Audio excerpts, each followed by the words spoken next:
ကဲဒီနေ့ကတော့ spaghetti ကိုချက်နေကြနေတိုင်းမဟုတ်ပဲနဲ့နေသစ်နဲ့ချက်ကြည့်မယ်ပထမဆုံးအနေနဲ့ခဲညင်သီးကိုဓာတ်ရပေးပြီးတော့ပြုတ်မယ်ပြီးရင်တော့မှုလေးတွေကိုပပလီထားမယ်ချက်သွန်နီပပလီပြီးတော့ green pepper လေးကိုလီထားမယ်ပြီးရင်ကြိတ်ထားတဲ့ချက်သားထည့်ပါမယ်ပထမဆုံးအနေနဲ့ချက်သွန်အနီကိုစီသက်ပါမယ်ရောင်လေးပြောင်းလာရင်တော့မှုလေးတွေလီထားတာလေးကိုထည့်ပါမယ်ပြီးရင်တော့မွေလိုက်ပါမယ်နည်းနည်းနွမ်းသွားပြီဆိုတာနဲ့ခုနကလီထားတဲ့ green pepper တွေကိုထည့်လိုက်မယ် green pepper လေးတွေထည့်ပြီးတော့နွမ်းသွားပြီဆိုတာနဲ့စနွမ်းမုံအနည်းငယ်ထည့်မယ်ပြီးရင်အရောင်ဒီပုံအနည်းငယ်ကိုထည့်ပါမယ်ပြီးရင်တော့အားလုံးကိုသမသွားအောင်မွေးပါမယ်အားလုံးအရောင်လေးပြောင်းလာပြီဆိုရင်တော့ကြိတ်ထားတဲ့ချက်သားလေးကိုထည့်လိုက်ပါမယ်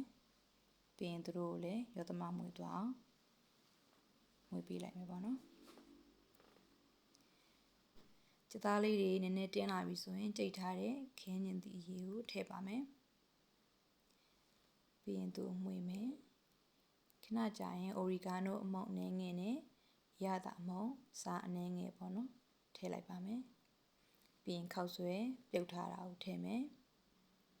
ပြီးရင်တော့အားလုံးကိုသမသွားအောင်ခဏလောက်မွေးပေးလိုက်ပါမယ်